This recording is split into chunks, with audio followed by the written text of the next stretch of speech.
What's up, guys? Welcome back to another Strictly Diecast episode. And today's episode, we are going to be going over the Honda Civic progress update. A lot has happened on it since the last time you guys have seen it, and we are going to go over everything as much as I can recall, because I have done quite a bit of stuff to it since I first showed you guys. As you can see, we already have some progress made in the rear there. So I will just kind of give another walk around and kind of show you guys what I have done so far. Again, I apologize if this is shaky or anything like that. I'm just using my little camera stand. And then I also apologize for any sniffling or sneezing or anything like that. My allergies are going crazy right now. But got my Cheeseman's shirt on. That is where I work at for anybody local, Cheeseman's Freight Farm. Having a lot of fun doing that. So we will go ahead and get the camera switched around here and let's go over some updates. Alrighty, so the first major update that I will give you guys here is we did get the motor back together and it is currently running. So I dropped it off at my local machine shop, and essentially I told them that all I wanted to do was to try to get this thing running for as cheap as possible, and I did exactly that. So what they did was they hot tanked it, they pressure checked it, all the valves were good, none of them were bent or anything like that, which I didn't think that they were, but it never hurts to double check. So then after all that stuff, they cleaned it up really good, and then they ended up taking 7/1000ths off of the head, just to make sure it is nice and true and square and flat and straight. I do not have to run any sort of special head gasket because of that. But I did go and get a brand new multi-layer steel head gasket. That is the best head gasket you can get for these things. So it does have a new head gasket on there, and yeah, got it all back in time. I will say that this thing actually got so hot that the rear, like the back timing cover, was actually melted around that cam gear. It got so freaking hot in there, which isn't totally uncommon for these to melt, but these things really have to be cooking to melt that. So I could not put the top timing cover back on, unfortunately. Kind of sucks because this is definitely not good to leave this open because stuff could fall in there and stuff like that. A lot of people just don't run any at all. You know, it's all personal preference, but yeah, so it is back in time. It is running. It does start up. Maybe I will later on start it up for you guys so you guys can hear it. I will say that this exhaust system is god-awful. It is a eBay special. I do plan on getting either a nicer exhaust or putting a much quieter muffler on it. Definitely has that true Honda fart can sound, and I can't stand that. So, yeah, anyways, whenever I went to start this thing, I actually was going and checking the codes on the check engine light to see what the codes were. And how you do that on these in particular is there's a little 2-wire plug underneath the dash that you need to locate. Turns out there's more than one 2-wire plug that you need to locate, which I'm sure you guys are going to know where I'm going with this. Long story short, I went to jump those 2 wires into the plug, and it was the wrong plug, and I ended up completely frying my ECU. It definitely was a very amateur mistake. It's been so long since I messed with Hondas, guys. I just completely forgot that the plug I needed was actually tucked up more in there. So yeah, I got pretty much a code 0 on the dash, and that basically means your ECU is completely screwed. I gave it to a local buddy of mine. He looked over it and said that it was not fixable, unfortunately. So that really sucked, but I actually lucked out because as you guys, I'm sure, can see, we have a new front bumper for it. That is because I actually ended up selling all of the, as I like to call it, the ricey stuff off of this thing, which were the one-piece chrome headlights, the aftermarket front bumper, the wing, and then the taillights. Some guy out in Ohio actually wanted to buy all of it to put on one of his Honda Civics. It's just not my style, not my taste, so I actually had to drive about an hour and a half, almost 2 hours out into almost to like Geneva, Ohio, to sell this stuff. Guy actually ended up giving me $150 for all that stuff, which was crazy. But it was all genuine, you know, good quality aftermarket stuff for the most part. So yeah, so I was talking to him. I told him my ECU issue, and he actually asked me what ECU I needed, and we went up to his one Civic, and he just had a stack of ECUs up on his passenger seat, and he actually had the exact one that I needed, and he said, here, you drove all the way out here, you can just have it. And I was gonna give him some money for it because they go for about $200 to $300 now for a virgin one, which means that it has not been touched, it has not been chipped, modified, none of that stuff. But he said that basically since I drove all the way out there that I could just have it. And I went and I plugged it into the bottom there, and this thing fired right up, guys. Now it does still have a check engine light. I ended up checking it again the right way. Actually, that is the plug right there, as you can see. You just stick a little wire into each port and it jumps it, and that actually makes your ECU flash, and you can check the codes that way. So this does have a code 10, which is the intake air temperature sensor. So you can actually still get these, get those at AutoZone. So I actually ended up picking a new one. I changed it out and put it back in, and for some reason it's still throwing that exact same code. I'm not exactly sure why. I did try to reset the battery and the ECU and all that jazz, and it still has a code. So still got to figure that out, but it's the only code that it has, and it does not stop it from running. So yeah, that is what happened to the ECU. Definitely a very, very, not really costly, but just a very stupid setback that I had to deal with on this. But it was my own dumb fault, and you live and you learn. So yes, it does run and fire up, and I did take it around the block for the first time. After I did that, it did smoke a lot, but it did actually drive and stop on its own power, so that was super cool. So yeah, I will say that I do still have to get some fresh gas in this thing. I also ordered a set of spark plugs, spark plug wires, a fuel filter, and then I did get some fuel injector cleaner as well. I dumped that in the tank, but I also definitely need to put some fresh gas in this thing, because right at idle, if you go and press on the gas, it definitely kind of takes a little bit. It's kind of like hesitant to catch up, but if you like let it come back down in the RPMs to about like 1500 and then give it gas, it's fine.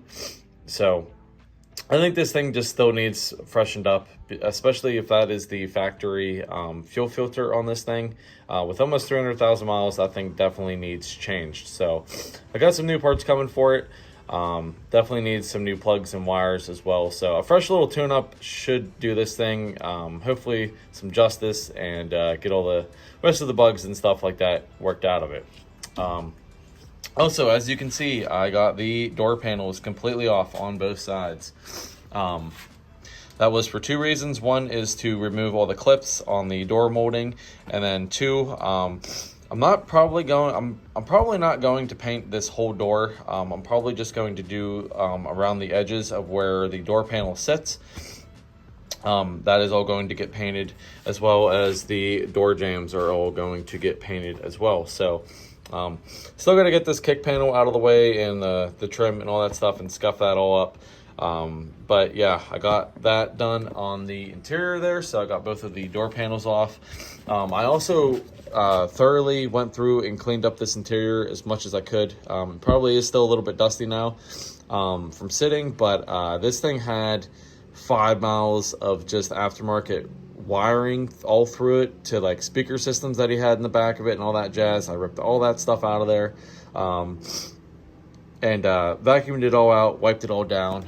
The back of it is filled with the door panels, but it definitely did not clean up too bad. Definitely probably needs professionally detailed, but yeah, I mean, for a 95 Civic, I will take it because this interior is actually in pretty good shape.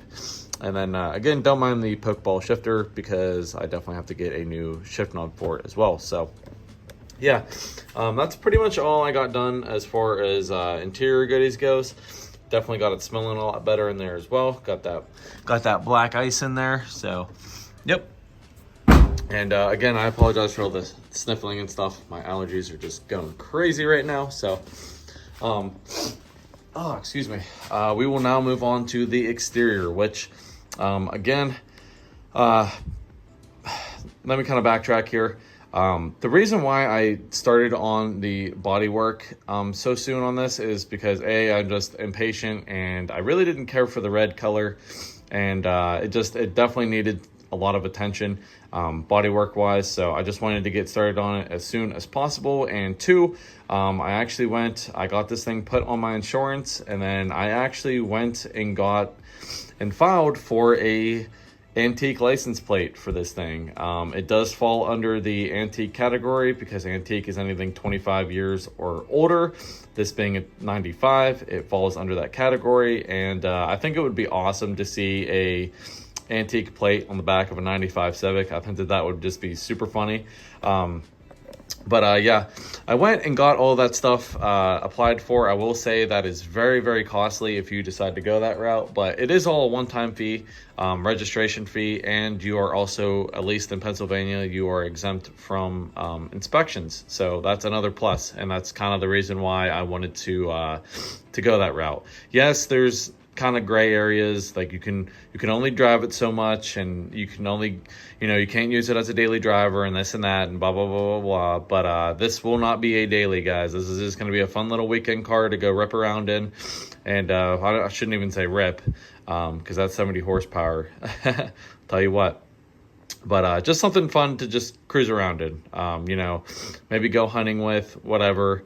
So yeah, I'm not really too worried about the whole, and yes, you can drive a historic vehicle or an antique vehicle at night because it does come equipped with the factory lighting on it. So it's pretty much, as long as you're not being stupid, the cops aren't really going to mess with you. And yeah, but the lady told me that it was going to be about 6 to 8 weeks before I got my title and the plate and all that jazz. So basically I was like, you know what, well, I have a lot of time, so I'm just going to go ahead and get to it bodywork wise. So that is exactly what I did. I got all the bricey stuff ripped off of it, and got right to it. So first and foremost, I filled in the trunk holes here that they drilled for the aftermarket spoiler that they had. Definitely kind of sucks that they drilled through this, but really wasn't too bad. And also, I will say right off the bat, I do not have a welder. So all this stuff you're going to see done was without a welder. You don't always need a welder, guys, to fix stuff. I apologize. But yeah, so basically what I got is it's called like plastic cement. Basically it's almost like JB Weld in a sense, but basically I filled up every single one of those holes with that plastic cement, and basically like you can work with it right off the bat, but as it hardens, it basically turns to cement. So it is very, very It definitely bonds very good. I think it was called like plastic to metal bonding or something like that. But I filled in all the holes with that, made sure they were smooth, made sure there was no leaks, anything like that. Because I will say, if you fill these up with just Bondo, over time they will crack because of the moisture and stuff that gets in there. So that is the route I ended up going. Plus the holes really weren't that big. They were just little, like maybe, I don't know, 3/8 half-inch holes, whatever you want to call it. But yeah, that's what I did to fill up the holes. And then I did put a little bit of Bondo and filler and all that jazz over top of it, but it is nice and smooth. Might need a little bit touching up, but for the most part, it does the trick of just keeping water out of the trunk. Other than that, I did go over the whole car with, I think it was either 180 grit or 320. I forget what I started doing, but basically got all of the fading clear coat off of the car. It is pretty much all stripped of the clear coat, all up on the roof. I did take out these roof filler trim pieces right there, which I will say these clips are a huge pain in the butt to undo down in that channel. I will have to get new ones of these, which I wanted to get anyways because the old ones were all like peeling. They are actually kind of made out of the same stuff that these are. It's like a little like rubber undercoating thing that just flakes off over time. So yeah, I went ahead and took those off to just to help not really have to mask or worry about any of that stuff. So that will all be painted as well. Got the roof all scuffed up here. I did take out the factory antenna. I don't know, as cool as like the antenna going over the roof and stuff is, and like how nostalgic that is, I'm just not really a fan of it, and I really don't plan on using like the radio in this. So at least for like the actual like radio like antenna. So they do sell a block off plate that you can actually just screw down into this, and this blocks off. It has like a little rubber gasket and it blocks it off completely. But what I think I'm gonna try to do is like maybe cut out like a plate and get it welded, or I don't know, maybe even not welded, but figure out something to do and cover up this hole permanently, and then just put some filler over these holes and just make it all smooth and flat, and I think that will come out really good. So still have to figure out something about that, but no big deal. Anyways, I will be getting new mirrors for it because I went to take off, they had like these little like closer little circle mirrors, and when I went to take off the one on that side, the mirror completely shattered and broke. So I am going to get a set of aftermarket mirrors for it, so these are not going to be staying on it. Let's see what else here, guys. Still got some like some putty work and stuff like that I've been doing, just small little dents that I have found throughout the body. All in all, it really wasn't that bad. It's actually it's pretty straight when it all comes down to it. I will say I did contemplate these door moldings. I did contemplate actually shaving these in. Basically, you just cut out a little piece of metal, you put it to the back of that, and then you put some filler over the front of it, and then all those holes disappear, and then it just leaves you like that body line. I was going to do that, but that is quite a bit of work to cut out every single plate, glue them in there, body filler over all of them, make them all smooth, all that jazz. So I'm probably just going to put the door moldings back on it. I will say though that the one door molding on the passenger side ended up bending, unfortunately, and whenever these things get a kink in them, because they're a very thin piece of metal inside of them, pretty much when they kink, you're pretty much screwed because you cannot get that kink out of there, and then it will always end up showing up anyways. So I have to locate some new ones of those, but hopefully I should be able to find them.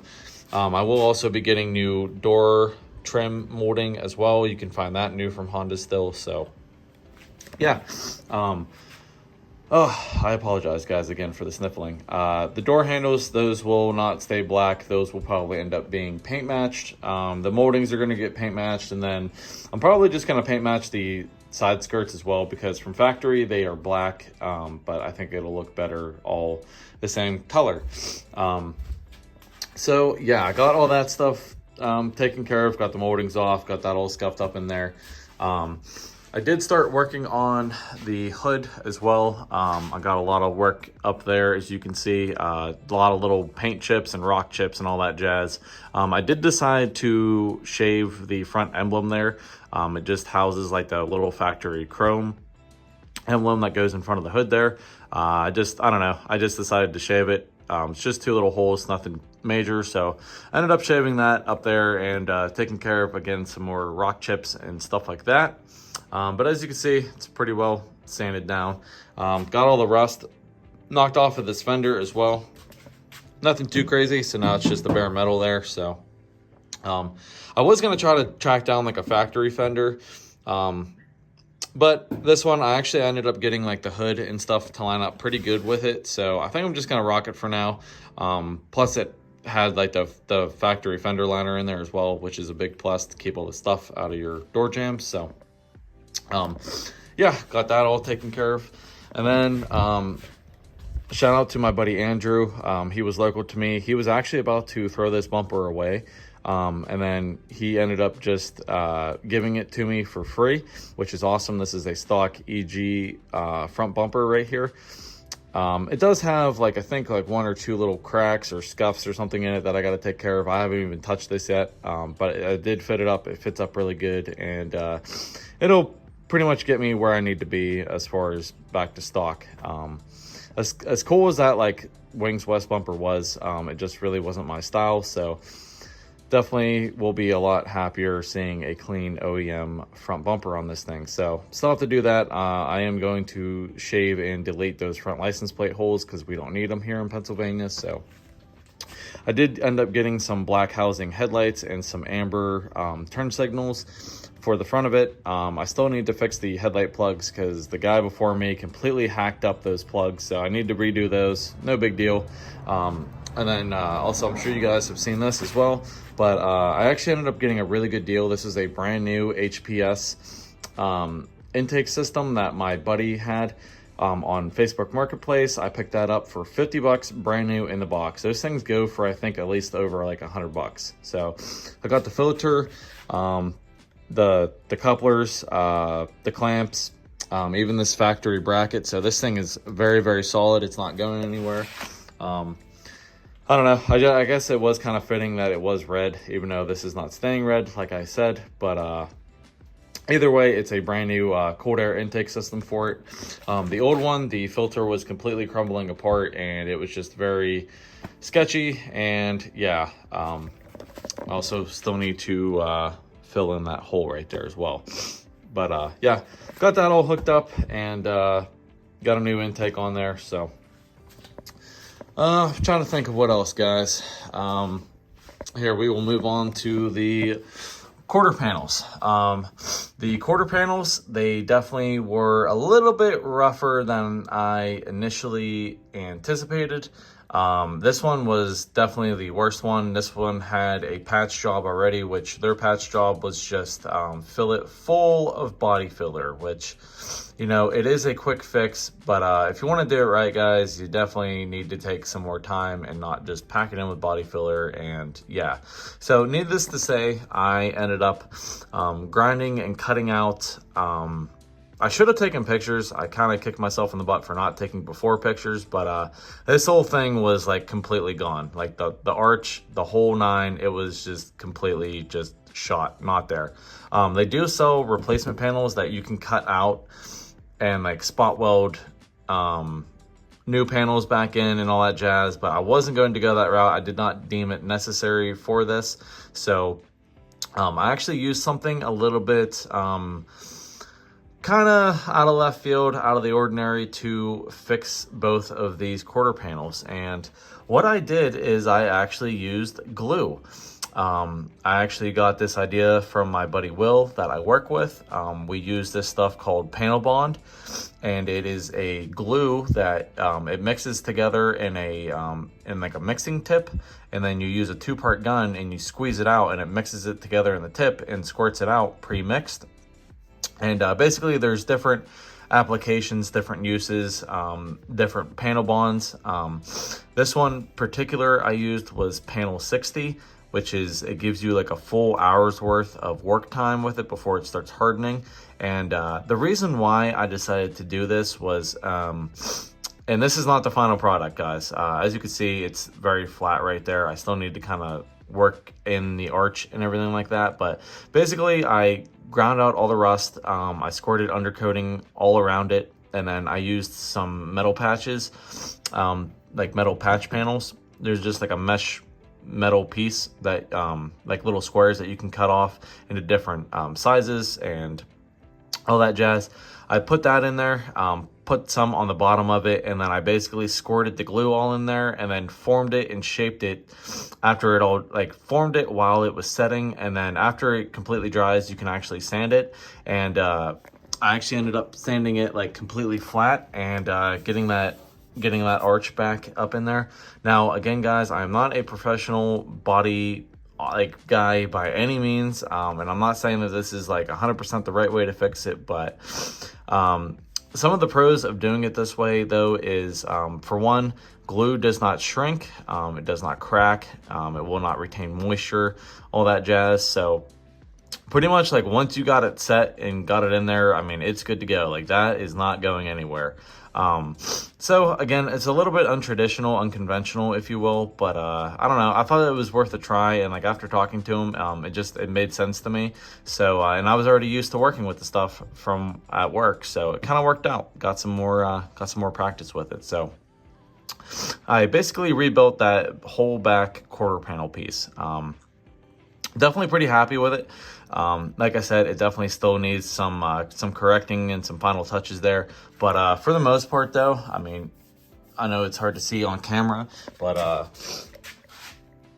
it's pretty much there, guys. And it's a heck of a lot better than what I started out with. So I got that completely taken care of. And then we will go ahead and take a look at the other side here, which the other side wasn't nearly as bad. After I started getting into it, it definitely started eating its way through. But again, I just cut out all the rust, sprayed some undercoating up all inside of this panel, and then did the same thing.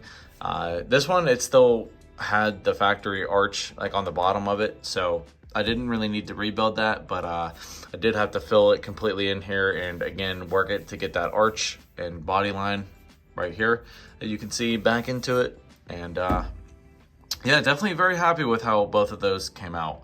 I still have some other little things I need to touch up here, like right down here. Still need to kind of fix that. Need to get that looking a lot better. I will say down here, there was a hole going in right here and then underneath of it. But again, I used those metal patch panels and then filled it all up with glue. Some of this stuff I haven't even touched yet, so that's why it's still kind of rough and not sanded and all that jazz. But basically, I just wanted to fill in all the rust holes and take care of all the rust. So that's basically what I've been focusing on. So yeah, I got that taken care of. And yeah, I mean, as far as body work goes, another little dent I filled in right there. But yeah, as far as body work goes, that's basically what I've been working on. I've been plugging away with it every weekend, just coming out here for like an hour or two and sanding, doing some body filler stuff, putting some putty on, glazing, all that fun stuff. Rebuilding quarter panels, and like I said, I'm definitely very happy with how those quarter panels came out. Like I said, is it factory? Absolutely not. Is there better ways of going about fixing them? Yes, but I'm all about trying to do stuff myself, and if I can learn a new technique or a new skill while doing it, then I'm all for it. So hey, it should work, should do the job, and hopefully no more rust. That is the most important part. Also, I had these back wheels off, and then I completely re-undercoated back behind there, and then on the other side as well. I do plan on hopefully getting this entire thing undercoated at some point. But yeah, that's further down the line. Also, I found a cool little thing. I ripped it off, but I got rid of the tow hook, and then whenever I was under there, I actually found a old LED light strip that they had wired up as well. So this thing had underglow on it at some point. Like I said, this was just some kid's dream of turning this into like a 2000s like tribute car or whatever. But I'm just going for, like I said, a very clean OEM plus look. So yeah, look at that. Look at that freaking can on there, guys. That thing is huge and definitely not staying. But yeah, so basically, just a kind of overview, I took off all the racy stuff, tow hook, lights, all that jazz. Got it running again, got that all pretty much squared away, and then just started working on some body work, which I got to finish up here. And I will say the goal for this, as of right now, is to try to get it painted before winter time. I'm probably about halfway there, so excuse me, guys. I'm about halfway there with the body work. Like I said, I still need to do all inside of the door jambs, the outside of the doors. I need to do the front bumper, the rear bumper, side skirts still, and then just, you know, kind of finish some stuff off here and there. And then she should be pretty much ready to go for paint. Got all that stuff scuffed up all in there. That's all going to be painted as well. I probably am going to try to do the underside of the hood and the underside of the trunk. Get that stuff all painted. Basically, without ripping this entire thing apart, I want to try to get as much of it painted as humanly possible. So that's kind of where I'm at with it. And I've done all this by myself as well. Might try to hit up a couple friends and see if they want to come over and help me knock out some more stuff, try to speed up the process. But like I said, I'm still waiting for the plate and the title and everything for this, so I can't really drive it. It only has insurance on it. So yeah, pretty much just plugging away at some body work. So let's see, I don't think that I am mixing anything. If I am, then I will be sure to throw it in the next update video. But like I said, that is basically where we are at with the Honda Civic project. I will actually go ahead and start it up for you guys real quick so you can see that it does run. Look at that. Even has that factory Honda beeping. Go ahead and hit the key. I also got the official Honda keychain right there. Know about it. Got that mirror finish on it. Thought that was pretty cool. I used to have one on my green Civic, so I had to get another one. But yeah, it's official. So we will go ahead and hit the key here. Hear the fuel pump kick on. Go ahead and push in the clutch and fire her up.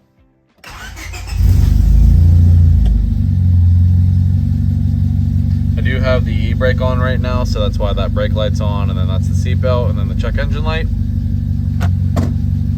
But yeah, she's sitting there purring away. Even the clock works. That is pretty wild. Even though every time I turn this on, it always resets back to 1 o'clock. I do not know why, but I just think that that's pretty cool that the original clock works in this thing. So go ahead and give you guys a little sound clip real quick.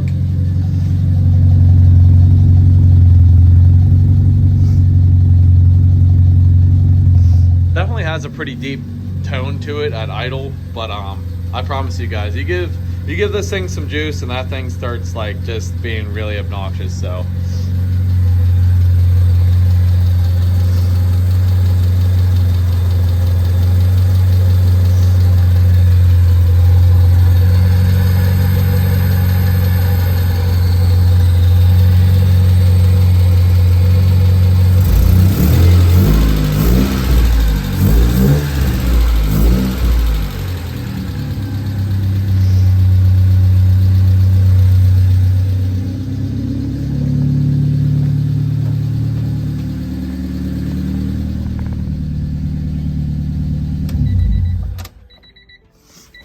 So there you have it, guys.